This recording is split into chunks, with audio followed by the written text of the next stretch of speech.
Yvette Vickers was born on August 26, 1928, though some sources indicate a different date, in Kansas City, Missouri. In the era she grew up in, Hollywood still held the tantalizing promise of fast success and glamorous parties for those who could capture the attention of powerful directors.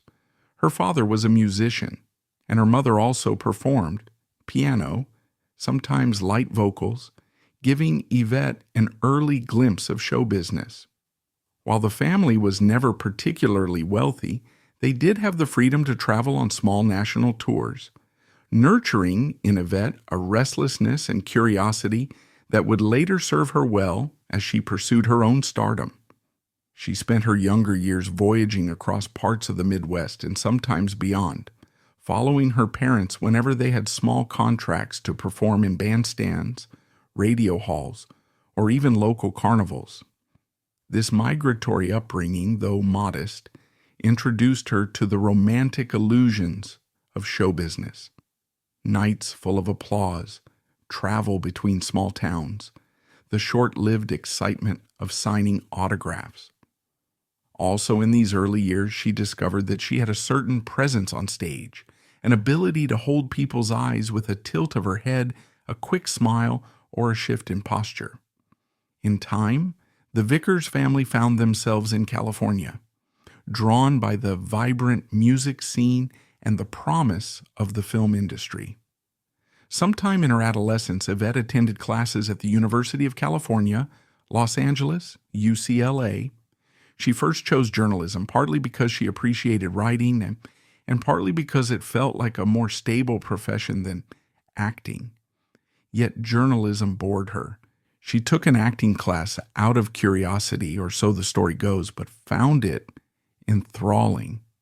The emphasis on presence, movement, and emotion struck a deeper chord in her than the newspaper articles she'd practiced in her journalism coursework. She soon switched her major to drama, willing to face the precarious future that lay in any attempt to become a Hollywood star. While still a college student, Yvette began dabbling in commercials.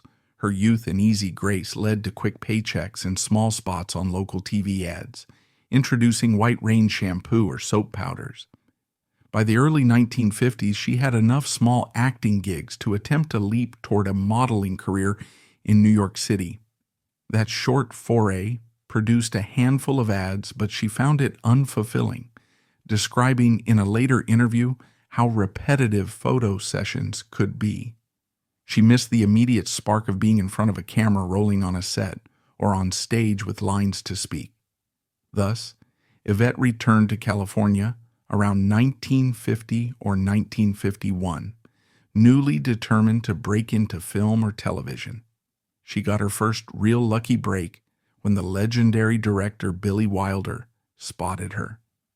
It wasn't unusual for talented hopefuls to catch the eye of iconic directors during this time. A single audition or a chance meeting at a studio lot could upend a life. Wilder cast her in a tiny role, uncredited or listed under a different name. She initially used Yvette Vedder, among others, in his masterpiece Sunset Boulevard, 1950. Although her contribution there was extremely small, the film itself has become a classic, ironically focusing on an aging silent film star, played by Gloria Swanson, cast aside by Hollywood once her youth and beauty faded. The allegory would, in its own small way, reflect the arc of many young women like Yvette who found that Hollywood's affection could be short-lived. In the early 1950s, Yvette also pursued television. One of her earliest appearances came on the series I Led 3 Lives, in which she played a seductive co-ed, supposedly luring naive male students into a communist conspiracy. The part was typical of early Cold War entertainment. Simplistic plots about infiltration, moral clarity pitting American righteousness against the Red Menace, all with a dash of feminine allure to heighten the drama. The show's star, Richard Carlson, would later direct her in the saga of Hemp Brown, a minor western where she got to share a quick scene with leading man Rory Calhoun. Sometime in 1953, Yvette entered into her first marriage, tying the knot with bassist Don Prell, a musician who played for the Bud Shank Quartet. This union introduced her to the bohemian swirl of jazz clubs, jam sessions, and the LA music underground. If the city's film scene demanded a certain type of glamour and perfection, the jazz world offered a looser, more creative environment. Yvette soon realized her place might lie somewhere in between.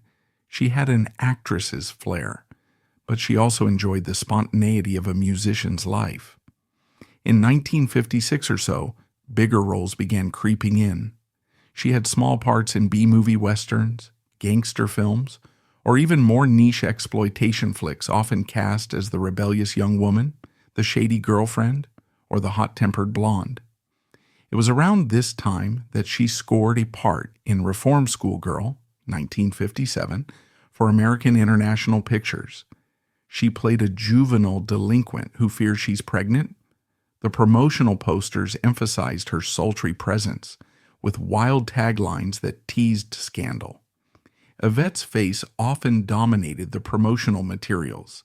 The film came during a wave of exploitation pictures focusing on rebellious teenage girls, moral panics about delinquency, and the sweaty lure of taboo subject matter.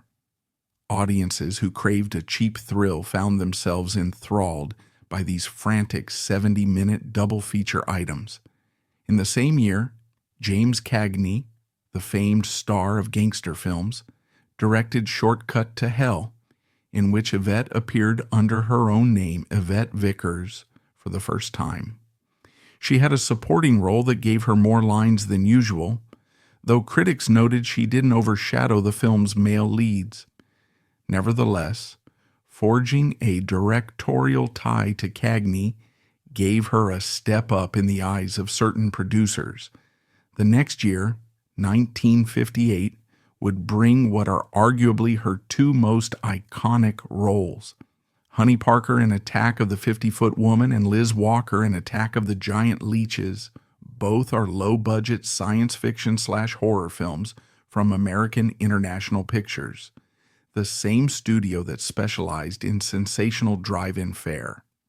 In Attack of the 50-Foot Woman, Yvette was cast as the town floozy Honey, the mistress of the main male character, who belongs to the wealthy but neglected Nancy Archer. After Nancy is irradiated by an alien presence, she swells to monstrous size, leading to rampages spurred by jealousy and heartbreak, with Yvette's Honey Parker, quite literally, in the crosshairs of a giant's revenge. Scenes had Yvette cowering or running from massive hands that threatened to crush her. Though undeniably campy, the film has become a cherished example of 1950s sci-fi camp, fueling Yvette's eventual cult following. Meanwhile, in Attack of the Giant Leeches, she played a similarly fiery presence, a bored wife cheating on her husband who stumbles into the path of monstrous swamp leeches. Many have called the film deliriously silly, yet for fans of creature features, it's among the more beloved from that decade, full of rubber suit monsters and overwrought screaming. Yvette found herself relishing these roles because they offered a certain brand of shocking or salacious appeal. Even if the scripts were sometimes silly, she could posture seductively, deliver lines with a sneering tone, and appear in poster art that would become collectible decades later. Around that same time frame, July 1959, Yvette Vickers posed as Playboy's Playmate of the Month. In the magazine's centerfold, she introduced a kind of smoldering, innocent yet alluring persona that further shaped the public's impression of her. Playboy was still in its earlier years, pushing boundaries with nude or semi-nude photography that outraged many moral authorities but captivated a large readership. By associating with Playboy, Yvette was stepping beyond the typical B-movie starlet path, merging low-budget film celebrity with a more direct, adult-oriented brand. Some argued this damaged her prospects for more mainstream roles, as mid-century Hollywood was still notoriously squeamish about actresses who bared too much for men's magazines. Others believed it gave her an edgy advantage, letting her carve out a niche. For a while, her face graced not just film posters, but also men's magazine covers, fueling small promotional tours where she'd sign autographs and appear at events in a cocktail dress or glamorous gown. Off camera, Yvette's personal life became an ongoing series of dramatic liaisons, heartbreaks, and short-lived marriages. She divorced Don Prell in 1957 after only 4 years of marriage. Her second marriage to Leonard Burns followed in 1959, but that one fizzled by 1961. Her final marriage to Tom Howland in 1967 ended by 1969. She never had children, perhaps because her lifestyle was so entwined with the hustle of an actress seeking stardom. Constant auditions, traveling for B-movie shoots, photo shoots for magazines. Each failed marriage chipped away at her illusions about finding stable, supportive companionship. She drifted into ephemeral relationships with men who sometimes exploited her name recognition, leaving her more guarded and less trusting as time wore on. By the 1960s, her film career was in decline. She snagged small roles in bigger pictures, like a cameo in HUD, 1963, the revered drama starring Paul Newman. Rumor claims she had a more substantial scene with Newman that ended up cut, either due to time constraints or backstage jealousy from Newman's wife, Joanne Woodward, who disliked the intensity of the scene. Yvette, for her part, occasionally told conflicting stories about how much footage was shot. She insisted in some interviews that there was a steamy love scene that Woodward had personally demanded be removed. Paramount never confirmed or denied these rumors, leaving them as Hollywood scuttlebutt. Regardless, the cameo that survived in HUD gave her only brief screen time, nowhere near enough to pivot her career away from the B-movie label. After that, the offers dried up further. She took on a couple more minor film parts in the late 1960s and 1970s, culminating in a final role for a 1991 horror flick called Evil Spirits, which hardly gained traction. During the latter half of the 1960s, Yvette sought alternative routes. She tried singing, releasing a jazz tribute album titled A Tribute to Charlie and Maria, presumably named in honor of her parents, who had been traveling musicians.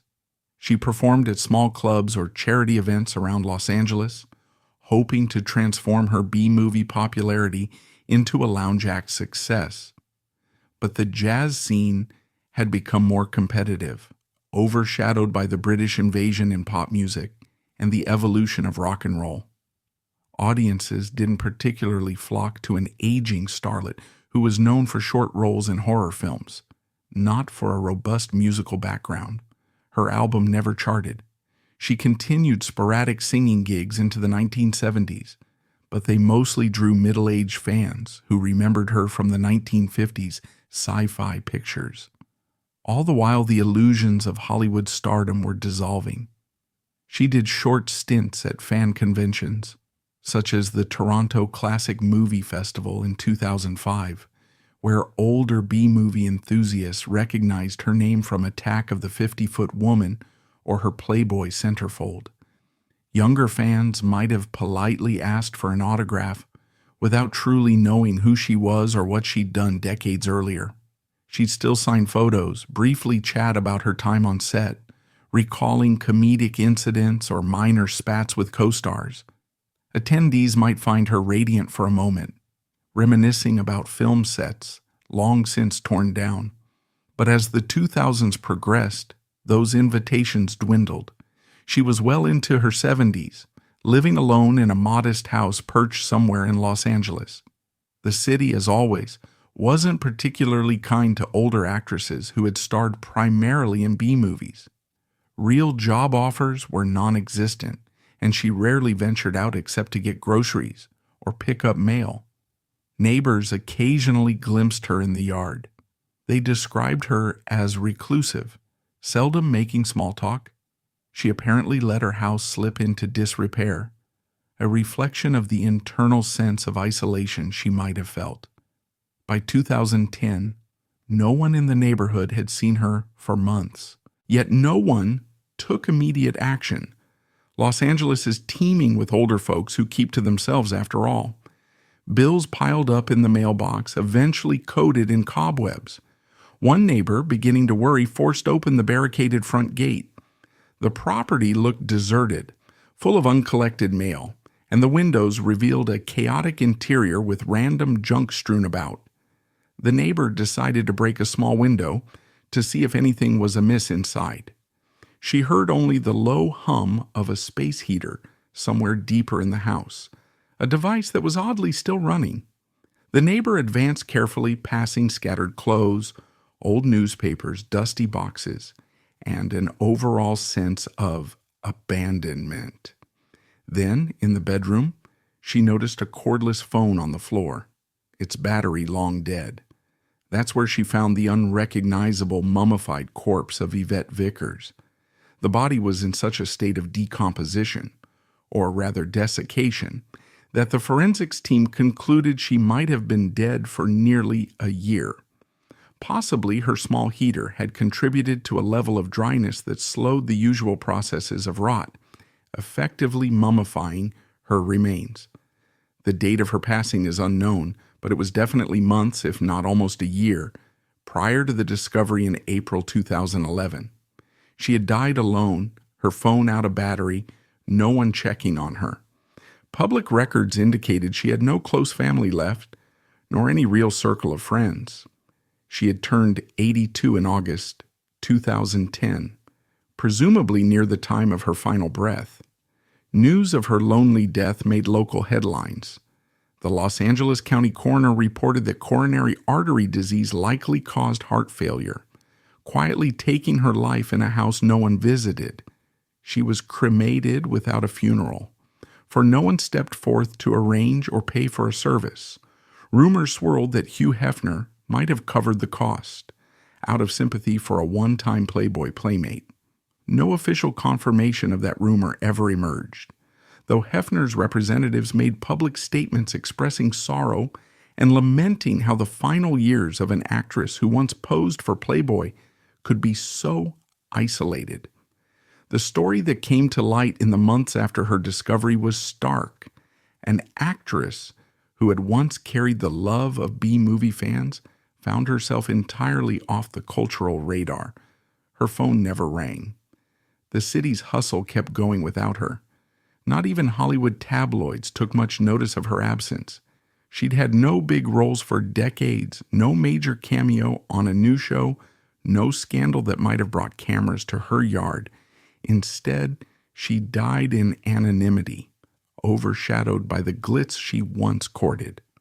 The story struck a chord with many. It revealed the hazards of pinning a life on fleeting stardom. The same studios and producers who once called her for small roles, like Billy Wilder or AIP bosses, were gone, replaced by new gatekeepers who never heard of her. So she effectively receded until even her neighbors forgot she lived there. In the press coverage following the grim revelation of her death, critics and fans lamented that Hollywood can be cruelest to those it once favored, discarding them when they lose youth and novelty. Some pointed to the irony that her earliest cameo was in Sunset Boulevard, a film about an aging silent film star left behind by the modern era. They drew parallels. Gloria Swanson's character in that film, Norma Desmond, holed up in a decaying mansion, was discovered by outsiders only after events forced them inside. Yvette's own final circumstances seem chillingly reminiscent. Alone in a derelict house, dead for months before anyone knocked. Indeed, that parallel overshadowed everything else about her life, turning her final chapter into a cautionary tale about how illusions of stardom might mislead. Illusions had always inhabited Yvette Vickers' on-screen identity, guiding the sort of roles she accepted, the way directors perceived her, and the manner in which studios packaged her to drive in audiences. Some illusions were literal: rubber-suited monsters, campy science fiction effects, or a giant woman stomping through cheap sets. Others were more intangible, like the illusions of stardom, the veneer of glamour, the fantasy that aging need not touch a starlet if she projected enough confidence. If one studies her filmography, encompassing titles like Attack of the 50-Foot Woman, Attack of the Giant Leeches, Reformed Schoolgirl, and various cameo spots in mid-budget westerns, there emerges a consistent theme. Yvette was typically cast for her allure, her capacity to heighten sexual tension or comedic friction, without being asked to display the deeper emotional or dramatic arcs that some of her contemporaries achieved. She was often assigned to roles such as the brash mistress, the manipulative seductress, or the brassy other woman, rarely the sympathetic lead. Some point to her Playboy association as a principal reason for her being pigeonholed. After posing as Playboy's Playmate of the Month, July 1959, she was perceived in many film circles as an overtly sexual figure. In an era where major studios still tiptoed around the moral codes that lingered after the demise of the production code, an actress who had shown herself in a men's magazine might be deemed too bold for mainstream roles. Others suspect an element of friction with established star wives. Stories circulated, for instance, that Joanne Woodward insisted on cutting certain close contact scenes in HUD, 1963, because she found Yvette's presence too provocative. Though these rumors remain unverified, they highlight the challenges a woman known for her curves and her adult magazine publicity faced if she wanted to earn credibility as a dramatic or comedic actress in respectable studio pictures. Then, too, there's the question of comedic timing or unique vocal presence. Yvette had a somewhat breathy, high-pitched voice, charming to some, but not a showstopper like, say, a Marilyn Monroe or Jane Mansfield, who turned that breathiness into a comedic signature. Nor did she have the wry, bold one-liner skill of a Mae West. And while she appeared in comedic horror or low-budget sci-fi, the comedic style of those films typically revolved around camp or novelty rather than genuine wit. Directors seldom asked Yvette to deliver comedic bits. They wanted her to scream, to pout, to stand enthralled by a monstrous threat, or to lounge seductively opposite the leading man. If comedic lines did appear in the script, they were usually minor or overshadowed by the film's sensational elements: giant aliens, enormous leeches, monstrous women. She thus became typecast, a pretty blonde with a slight air of danger or mischief, a figure who fits snugly into the B-movie economy of the 1950s. American drive-ins thrived on sensational posters, lurid titles, and half-baked storylines that demanded a femme fatale or rebellious female lead. Yvette played these roles effectively, but it meant that bigger producers seldom considered her for more nuanced projects. Even when she had a cameo in a well-known picture, like HUD, she was overshadowed by the star power of Paul Newman, Patricia Neal, or the controversies regarding cuts in her scenes. In the years that followed, she tried pivoting to a singing career, presumably because music might offer a fresh angle for her to show a skill beyond her bathing suit roles. She recorded a jazz album, a tribute to Charlie and Maria, referencing her parents' involvement in music. In interviews, Yvette emphasized how she'd grown up listening to them rehearse or perform, how she'd always admired the discipline of serious jazz artists. But timing is everything. By the mid-1960s and 70s, the pop landscape had changed drastically. The girl singer format from the 1950s was overshadowed by rock, psychedelia, and eventually singer-songwriter movements. Jazz outside of a few enclaves was no longer the mainstream. There was also the matter of her voice itself. Did it truly measure up in a competitive jazz environment? The album sank without traction, relegating her to small club gigs or cameo performances at fan conventions. Some audience members found the novelty of Honey Parker from Attack of the 50-Foot Woman singing softly appealing, but mainstream success never arrived. An undercurrent to all this was her knack for illusions.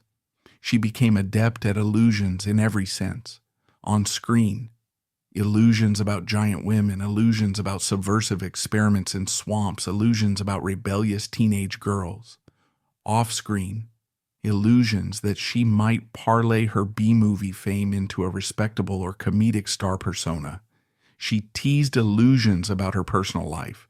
Her age was often fudged, her relationships half public, half private. Even illusions about her finances. She'd appear radiant at a premiere, all glamorous illusions, but in truth, might have been struggling to pay the rent. In comedic horror or comedic sci-fi circles, Yvette stands as a symbol of the 1950s exploitation goddess.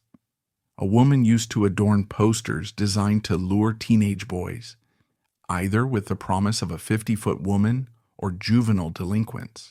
She served as a comedic or salacious lure for audiences who might laugh at the overblown storylines or the rubber-suited monsters, but who also found themselves hooked by the provocative images.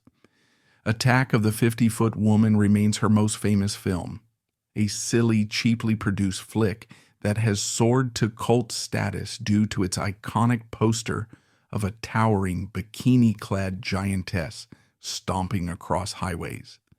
In the film, Yvette's character, Honey Parker, robs the protagonist, Nancy Archer, of her husband, leading to comedic and dramatic vengeance when Nancy transforms into a giant. The comedic tension emerges from the mismatch. No matter how cunning or seductive Honey tries to be, she can't outwit an alien-irradiated 50-foot spouse seeking retribution. Indeed, illusions overshadow comedic synergy in the entire film, with cheaply superimposed giant limbs and oversized props used to suggest a monstrous scale that viewers can't help but laugh at. Still, Yvette's sultry presence gives the comedic mania a sharper edge. She's the other woman so arrogant, she thinks she can outsmart an unstoppable giant, which ironically leads to comedic meltdown. Similarly, Attack of the Giant Leeches is comedic for its preposterous premise: humongous leeches terrorizing backwoods townsfolk. Yvette's role is that of a bored wife finding extramarital excitement before monstrous creatures drag her into the swamp. Her comedic lines revolve around frustration with her clueless husband. The illusions overshadow comedic synergy here too. Rubber costumes, moody black and white cinematography, leftover sets from bigger features. But Yvette's flirty cunning enlivens the scenes. She was good at such illusions. On the set, comedic rumors swirl that she often joked about the leech suits being more terrifying off-camera than on. She'd feed comedic barbs to the crew about the minimal budget. For fans revisiting it today, it's pure comedic camp, overshadowed by the illusions of giant monster suits. Yvette might not have had Oscar-level scripts, but she delivered enough bravado to keep fans enthralled. Her link to Playboy further heightened illusions, overshadowing any comedic complexity she might have aimed to show. The magazine's brand in the 1950s to 1960s was about illusions of the girl next door, but also the taboo thrill of more direct sexual imagery. Once she posed as a centerfold, studios pegged her as that Playboy model, thus narrowing roles to comedic bombshell or partial striptease cameo. Some directors might have considered the comedic angle, like, let's cast Yvette Vickers as the comedic mistress in a zany bedroom farce. But comedic bedroom farces typically demanded more comedic bite. She never quite got that traction.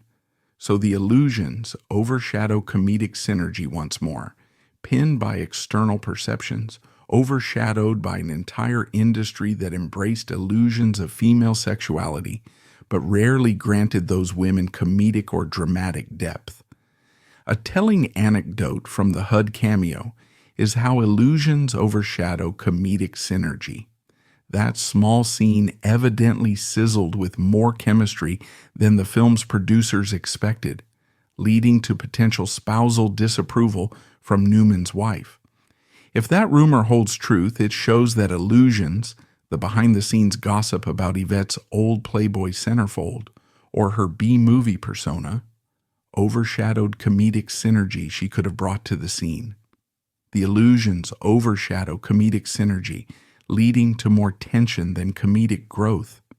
The final cut left her cameo truncated, removing the comedic or erotic spark she might have contributed. She pressed on, attempting comedic or cameo roles here and there, but the phone rang less frequently. Directors from her earlier days had retired or died, replaced by a new wave of producers interested in different types of comedic subversion or edgy fare. By the late 1960s, the illusions overshadow comedic synergy once again, as younger starlets emerged to replace her in the B-movie circuit. She tried cameoing in adult-themed comedic shows, but even the adult entertainment scene had become more explicit, leaving her illusions-based approach comparatively tame. The comedic illusions that once teased audiences now felt quaint. On a personal level, illusions overshadow comedic synergy in her relationships. She never found a stable partner who both admired her illusions and supported a deeper side of her. Each short-lived marriage ended with a quiet shrug, overshadowed by career demands or broken illusions of what partnership might be. She didn't want children, possibly because illusions overshadow comedic synergy there too. She prized independence, didn't want to be overshadowed by maternal responsibilities in a harsh business. She had a circle of acquaintances in the 1960s, but as the 1970s arrived, she receded from the social scene. People heard about her less. Even her comedic appearances at small fan conventions ended by the early 2000s, overshadowed by younger, more flamboyant personalities from the B-movie revival scene. Had illusions overshadow comedic synergy for the final time? Perhaps.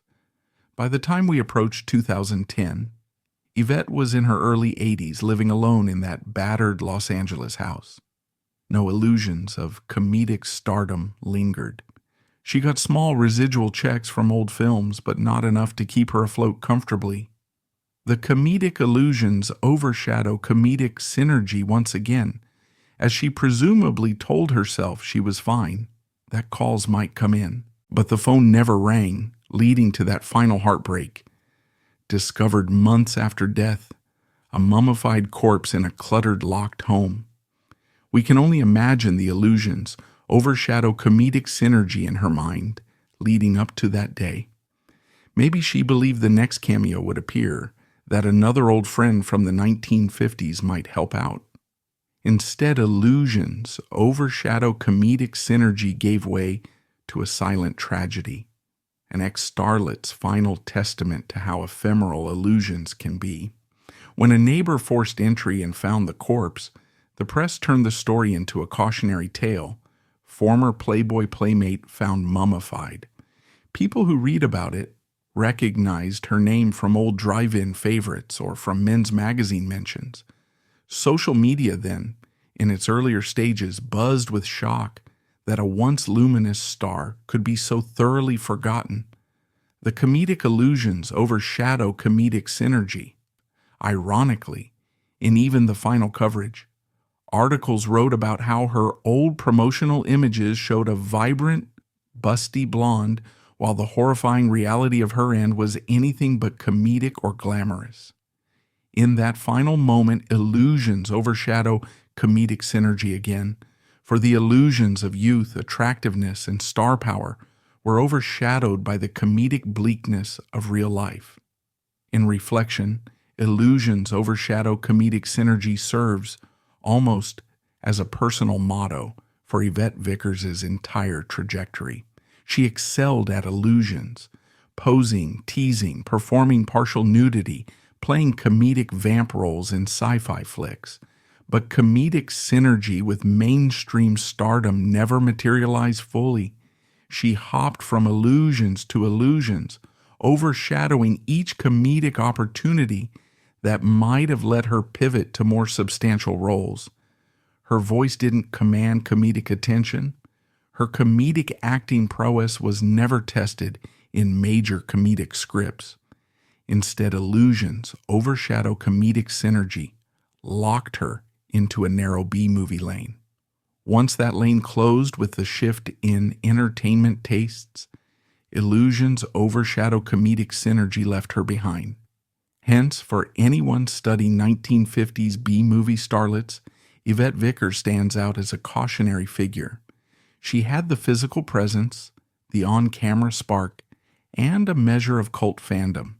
Yet illusions overshadow comedic synergy once again, as the mainstream never let her break the mold.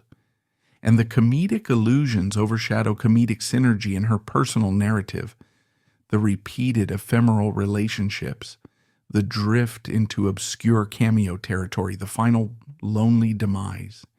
Indeed, illusions overshadow comedic synergy might define how many starlets operated in that era, though not all ended as tragically or quietly. Some found comedic synergy with talk shows or comedic stage acts that gave them a second wind. Yvette apparently never found such synergy. Still, for fans of good bad movies, her comedic presence in Attack of the Giant Leeches or Honeyed Mischief in Attack of the 50-Foot Woman has become legendary. In fan circles, her beauty and comedic contributions to those over-the-top scenes are appreciated. Vintage posters showing her name next to sensational taglines are collector's items. Some comedic film historians have even argued that her scenes in 50-Foot Woman are the comedic highlight, overshadowing the more mechanical science fiction sequences. This minor legacy persists, overshadowed though it is by mainstream Hollywood's memory. The comedic illusions overshadow comedic synergy, sure, but in the niche corners of drive-in retrospectives, Yvette Vickers remains a star. Ultimately, illusions overshadow comedic synergy in how we interpret her. Was she a sad footnote or a figure who found fleeting comedic success in an unforgiving industry? Perhaps both. Her illusions of comedic possibility and star power were real, at least for a while. Fans cheered her, magazine editors published her photos, directors gave her roles, if only modest ones. The comedic synergy she enjoyed in low-budget sets brought her ephemeral triumph.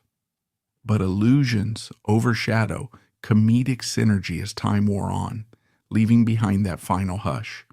One wonders if she realized how fitting it was that her first credited film cameo was in Sunset Boulevard, a story about an aging star overshadowed by younger generations and illusions of continued success.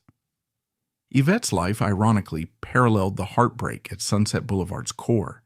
The illusions overshadow comedic synergy in both the film and her real fate, and so her final chapter stands as a dark, comedic reflection of Tinseltown's ephemeral love affair with youth, placing Sunset Boulevard as both her cinematic beginning and an eerie prophecy of her personal end. Yet for B-movie devotees, Yvette Vickers remains a figure of fascination, a luminous presence who brought a sharp flair to roles that might otherwise have been one-dimensional. In interviews from the 1970s, she acknowledged that while the scripts of her B-movies were often silly, she tried to deliver sincerity. She wanted viewers to sense that she was giving more than just a cardboard villain or a cartoonish bimbo, That dedication might not have turned her into an icon on the scale of Marilyn Monroe or Jane Mansfield, but it earned her a loyal following among drive-in film fans. Decades later, fans at horror or sci-fi conventions requested autographs of her Attack of the 50-Foot Woman posters. She also occasionally popped up at screenings of those classic schlock flicks, signing old stills or discussing comedic on-set mishaps, like wearing a half-torn costume or dealing with rubbery giant props. She was somewhat amused at the cult status, though she recognized it never paid enough to offset her living expenses. In the swirl of her final discovery, the media latched onto a single question. How could someone once known to hundreds of thousands simply vanish? Yet for those who had tracked 1950s starlets, the phenomenon was hardly surprising. Many who soared in the 1950s, especially those attached to B-movies or ephemeral adult modeling, found themselves overshadowed by a new generation. The public's memory, notoriously short, never latched onto them the same way it did to more mainstream starlets. Her cameo in HUD gave a fleeting link to recognize classics, but it was too small a role to bestow longevity. Without consistent roles or a strong Hollywood support system, she meandered into reclusion. She'd never had children, so there was no close family to check on her. She rarely formed lasting friendships, evidently building only short, ephemeral ties with colleagues who soon drifted away. This abrupt, solitary fade, culminating in that harrowing scene of the neighbor stepping through a broken window, is both heartbreaking and instructive. The comedic illusions that once gave her audiences excitement could not mask the real tragedy of living unseen in the final stretch of her life. Even after her death, speculation emerged that she had begun writing an autobiography. A partial manuscript might exist among her scattered belongings, though no one has come forth to publish it. The comedic illusions about her might or might not fill those pages. Perhaps she had aimed to detail comedic set anecdotes, or half-rumored affairs with bigger stars, or the heartbreak of seeing her phone never ring. If that manuscript still exists, it remains undiscovered or locked in an estate limbo, overshadowed by a web of unclaimed property and no direct heirs. For fans of B-movie nostalgia, her lonely passing remains a cautionary emblem, a star once briefly adored, overshadowed by the unstoppable current of entertainment's forward push, left to cope with emptiness once the illusions fade. Even the comedic side of her final scenario, how the neighbor rummaged through that messy house, stepping around piles of random items, underscores the dissonance between illusions of Hollywood glamour and the starkness of real life. The unstoppable ticking of time took her from the vibrant swirl of 1950s, set lights to a dim house with only a space heater humming. In the end, as the coroner concluded, she died from heart failure due to coronary artery disease. Some older images show her as vivacious, smiling with an arch of her brow. One might suspect that behind closed doors, she succumbed to a range of health issues tied to an unsteady lifestyle. Possibly some chain smoking or heavy drinking, inconsistent diet, or stress from money troubles. The comedic illusions that once covered her in seductive roles or Playboy centerfolds could not preserve her from a quietly brutal end. And so, Sunset Boulevard resonates once again. The tragedy of a star overshadowed by time and the public's fleeting attention. Yvette Vickers' story offers a complicated moral. On one hand, it's easy to say Hollywood is cruel. On the other, it reveals the hazards of counting on short-lived star power. She never diversified her path the way some older starlets did, like turning to comedic stage acting or anchoring local TV shows on a consistent basis. Some blame the Playboy shoot, claiming it barred her from more mainstream comedic roles. Others note that her comedic range was limited to sultry cameo parts, or that her stage presence overshadowed any depth. Regardless, the result was the same. By the 1970s, she had minimal gigs, few connections, and no one to check on her well-being. The comedic illusions overshadowed everything else, leaving behind the hollow reality of that lonely demise. Yet we might glean a certain empathy for her. She didn't take an easy route, nor did she follow conventional paths. She hopped from B-movie sets to men's magazines, from near-seductive cameo roles to small cameo bits in major pictures, from singing ambitions to the ultimate hush of a house in disarray. The comedic illusions that fueled her image at 25 no longer served her at 82. Society's comedic sensibilities had changed, and she found herself outside the modern comedic pantheon. In a final comedic twist, we might wonder, had she outlived enough old fans that no one realized she was gone for months? The comedic tragedy is that she might have told a comedic anecdote about that phenomenon herself if she'd lived to see it. I vanished from the world and the world didn't notice. Maybe I needed bigger illusions. She was overshadowed, ironically, by the illusions she had once harnessed to overshadow other starlets in her prime. That cyclical comedic bitterness stands as an unsettling footnote to a life that was, for a while, all about capturing the camera's lens, mesmerizing fans with a sly grin or a devilish pose.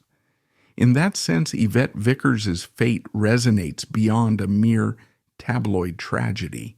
It highlights the ephemeral nature of mid-century American fame, the comedic illusions of the B-movie circuit, and the overshadowing effect of time on starlets who never found a stable foothold in a ruthless industry. We're left to reflect on how illusions can enthrall us for a season or two, but the stardust seldom lasts. Meanwhile, the hush that consumed her final years in a cluttered L.A. home stands as a stark reminder. Illusions, comedic or otherwise, can overshadow us all, leaving a scattered legacy for the curious neighbor or the coroner to parse once we're gone. Do we fear ending up like Yvette Vickers? A mailbox thick with cobwebs, phone silent, illusions scattered across dusty floors? Perhaps that fear impels us to keep forging genuine connections beyond comedic illusions. Meanwhile, for those who still watch Attack of the 50-Foot Woman or Attack of the Giant Leeches, Yvette Vickers flickers across the screen, an embodiment of an era's comedic-laced horror, a living testament to a brand of cinematic illusions that overshadow modern CGI with their sheer earnestness. Her lonely end may break our hearts, but her vibrant presence in those old reels ensures she's not entirely forgotten, and that perhaps is her bittersweet comedic triumph.